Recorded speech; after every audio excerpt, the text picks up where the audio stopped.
दोस्तों, आज हमारे विद्यालय में बाल संसद है, तो इसकी एक गतिविधि करवाई जा रही है। और जिस प्रकार से लोकतंत्र में आप सभी जानते हैं कि चुनाव की अहम भूमिका है, तो हम लोग इसे विद्यालय स्तर पर भी करते हैं और बाल संसद के रूप में इसको आयोजित करते हैं।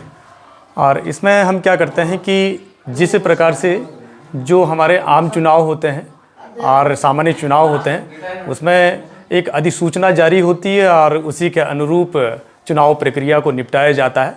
ठीक उसी के अनुपालन में, उसी को कॉपी करते हुए, ताकि हमारे बच्चे लोकतंत्र में जो चुनाव की अहम भूमिका है, महत्व है, उसको बहुत अच्छे से समझ लें।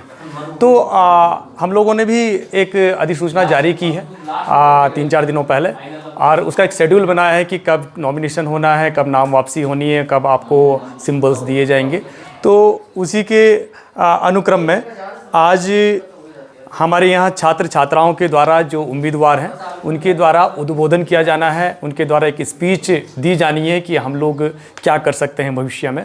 तो जो भी उनका एजेंडा होगा और अपनी बातें वो रखेंगे मंच के माध्यम से, और जिससे कि मतलब ज़्यादा से ज़्यादा वोट उनको पड़ें, तो उस रूप में भी वो कार्य करेंगे।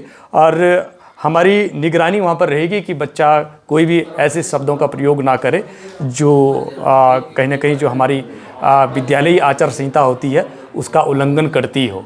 तो ऐसा नहीं कि उनको पूरी तरह से हमने फ्रीडम दी है। यहाँ पे वो जो भी स्पीच देंगे, जो भी बातें रखेंगे, तो कहीं ना कहीं हम पहले उनको एनालाइज कर लेंगे कि वो कहने क्या जा रहा है, उसका कोई गलत प्रभाव तो नहीं पड़ेगा। क्योंकि ये चुनाव पूरी तरह से वैसे नहीं होना है जिस प्रकार से खुले चुनाव, पंचायत के चुनाव होते हैं, विधानसभा के होते हैं, और जहाँ वहाँ पर अलग टाइप के प्रलोभन वहाँ पर दिए जाते हैं।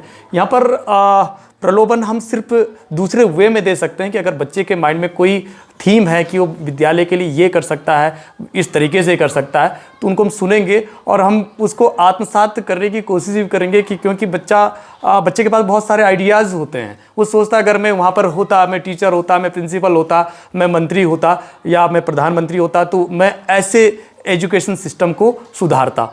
तो आज बच्चे स्पीच देंगे, तो उम्मीद है कि बच्चे बहुत अच्छी तैयारी के साथ अपना जो कार्यक्रम है, ये स्पीच देने वाला, उसको संपन्न करेंगे। और कल हमारी वोटिंग की जो प्रक्रिया है वो संपन्न होगी। और हमने पूरा आप देख सकते हैं जैसे बैलेट पेपर्स बनते हैं चुनावों में, उसी प्रकार से इनको सिंबल्स दिए हैं।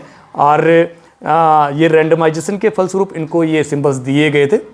और जिस प्रकार से सामान्य चुनावों में, विधानसभा, लोकसभा जो चुनाव होते हैं, वहाँ पर हम लोग क्या करते हैं कि हम लोगों की ड्यूटी लगती है, कोई पीठासीन के रूप में काम करता है, कोई मतदान अधिकारी के रूप में काम करता है। तो ठीक इसी प्रकार से हमने यहाँ पर भी जितना स्टाफ हमारा था, हमने उनका भी रैंडमाइजेशन किया है। और रैंडमाइजेशन के बाद कुछ टीचर्स की ड्यूटीज़ आई हैं, तो उनको भी उसी प्रकार से हम समझाने का प्रयास करेंगे, ट्रेनिंग देने का प्रयास करेंगे। क्योंकि कुछ महिला शिक्षिकाएं हमारे साथ हैं जिन्होंने पहले चुनाव नहीं करवाए हैं, तो उनको भी हम उसी प्रकार से ट्रेनिंग देंगे कि आप पीठासीन के रूप में हैं, किस प्रकार से आपको दायित्वों का निर्वहन करना है।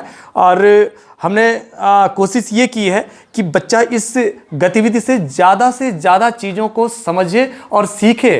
क्योंकि लोकतंत्र में चुनाव की बहुत ज़्यादा भूमिका है, बहुत ज़्यादा महत्व है। अगर हम इस प्रक्रिया को आज नहीं समझेंगे तो भविष्य में कहीं ना कहीं थोड़ा सा हमको दिक्कतें आ सकती हैं, और आ भी रही हैं। आज वर्तमान में बहुत सारी चीज़ें ऐसी होती हैं कि वोटर जाता है और सिर्फ उसको किस प्रकार से प्रलोभन दिया गया है, उसी के आधार पर वो वोट कास्ट करता है। वो कैंडिडेट की योग्यता को नज़रअंदाज कर देता है। कई बार, हर जगह ये नहीं होता है, लेकिन फिर भी 2%, 3% हमको स्वीकारना होगा। तो कल के दिन के लिए बहुत अच्छा वोटर हमको चाहिए होगा, बहुत जो अच्छी सरकार को चुने। तो उसके लिए बहुत ज़्यादा ज़रूरी हो जाता है कि कम से कम चुनाव होते कैसे हैं, उस प्रक्रिया को समझे। और हमारे यहाँ क्या होता है कि कहीं कहीं जहाँ पर एजुकेशन का स्तर थोड़ा सा निम्न है, तो वोटर अंदर जाता है वोट कास्ट करने, तो अचानक से उसके सामने पर्चा आता है तो घबरा जाता है, और जहाँ उसने सोचा है वहाँ पर वोट नहीं करता। वो पहली बार जब वोट देने जाता है तो ये भी देखा गया, आंकड़े ये भी कहते हैं कि अमूमन कुछ % ऐसा भी है वोटरों का जो जहां सोचकर जाता है कि ये योग्य है, लेकिन अंदर जाते ही उसे पता नहीं क्या हो जाता है, जो चिन्ह सामने पर आता है वहीं पर वो वोट कर देता है। तो इस प्रकार की स्थितियां पैदा ना हो, तो वो स्कूल से ही तैयार होके रहे कि भाई भविष्य में मुझे वोट कास्ट करना है। ये सिर्फ एक एरो क्रॉस मार्क का निशान नहीं है, ये सरकार बनाएगा भविष्य में, ये हमारे देश का जो भविष्य है वो निर्धारित करेगा। तो ये सब चीज़ें हैं, आगे जो भी चीज़ें होंगी मैं आपको दिखाता रहूँगा। धन्यवाद, नमस्कार।